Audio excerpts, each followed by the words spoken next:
1. The warning. Ethan stands at dusk reading an orange. HOA violation notice taped to his door. You never really know how far people will go for control, not until they try to take something from you that was never theirs to begin with. When the HOA fined me over my own property, I thought it was just another ridiculous rule, another piece of paper meant to keep people in line. But then the letters kept coming. The threats, the fines, the warnings about non-compliance for things that made no sense. At first, I tried to reason. I tried to play their game, but they wanted war, not order. And the day I realized that was the day I stopped being their victim. Because if the HOA wanted to fine me, I was about to show them what real consequences looked like. They thought they had power, but they forgot one thing, and I can read. When I first moved into that quiet suburban community, I thought I'd finally found peace. The streets were clean, the lawns perfectly trimmed, and the air had that calm, safe stillness you only find in well-kept neighborhoods. Every house looked almost identical. Beige walls, white fences, carefully spaced trees.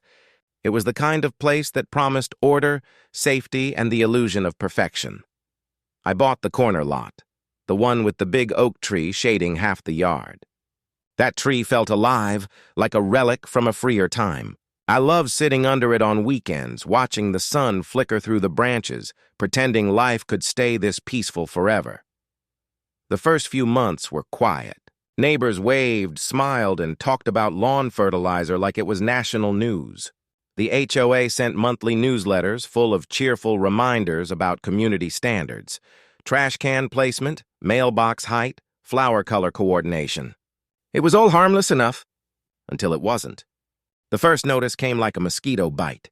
Reminder: please ensure your lawn is maintained within approved height standards. I shrugged it off. Maybe I'd missed a mowing day. I fixed it. Then came another, this time for leaving my garbage bin at the curb for 2 hours past collection time. 2 hours. I paid the fine, but it didn't stop. The letters got sharper. The tone colder. Violation notice. Failure to comply. Pending disciplinary review. It started feeling less like community, maintenance, and more like surveillance, and then Martha took over. Martha, the new HOA president, a retired accountant who treated the bylaws like sacred text. She wore her authority like armor and wielded her pen like a weapon. Suddenly, every rule mattered. Every blade of grass, every porch light, every car parked at a slight angle was a concern. And she had her loyal enforcers, a small army of clipboard carriers who walked the neighborhood every morning, noting infractions like crime scene investigators. For a while, I tried to stay invisible. I kept the peace, paid the dues, followed the guidelines. But in places like this, obedience is never enough. It's submission they crave. Then one afternoon, I came home to find an orange notice taped to my door. Violation, yard maintenance non-compliance. My grass, apparently, had grown half an inch beyond the standard limit. Half an inch. Fine. $150, I laughed. Then I called. They didn't. I emailed. They ignored. I attended a meeting. And that's when I saw what this really was. A handful of neighbors sitting in a circle pretending to protect property values while feeding off control. And Martha sitting at the center, acting like she owned us all. That day, something in me snapped. I went home, opened my laptop, and started reading every word of the HOA's bylaws. 83 pages of contradictions, loopholes, and outdated nonsense. The deeper I went, the more it became clear. They weren't following their own rules. They fined me for a half-inch of grass, but Martha's mailbox? Non-compliant height. The vice president's fence? The wrong shade of white. The treasurer's backyard shed? Built without a permit. I realized something powerful that night. They were breaking their own laws, and I wasn't just going to fight back. I was going to beat them at their own game. I started small, patient, quiet. I documented everything. Every letter, every notice, every inconsistent rule they tried to enforce. I took photos, time-stamped every violation they accused me of, and cross-referenced it against the bylaws. I wasn't angry anymore. I was focused. Then, one morning, I noticed a detail that made me smile. The HOA had issued fines for unapproved exterior modifications, yet half the board had decorative shutters that weren't listed in the official architectural guide. So I filed a formal complaint, using their own template. Weeks later, I attended the next HOA meeting. The tension was thick. Martha sat at the head, glasses perched on her nose, flipping through papers like a judge preparing a verdict. When my case came up, she began her usual speech, something about community standards and collective responsibility. But before she could finish, I interrupted, calmly, politely. "Madam President," I said, sliding a folder across the table, "before we talk about my supposed violations, perhaps we should address these." Inside the folder were photos of her mailbox, the vice president's illegal fence, the treasurer's unapproved shed, all marked with section numbers from the bylaws. The room went silent. Martha's face stiffened. "This meeting isn't about me," she snapped. "Oh, I think it is," I said. "Because according to Section 4.1, all board members are equally subject to the same compliance standards as residents. Or has the board voted itself immunity?" She shifted uncomfortably. The others avoided eye contact. The silence said it all. They tried to move on, but I wasn't finished.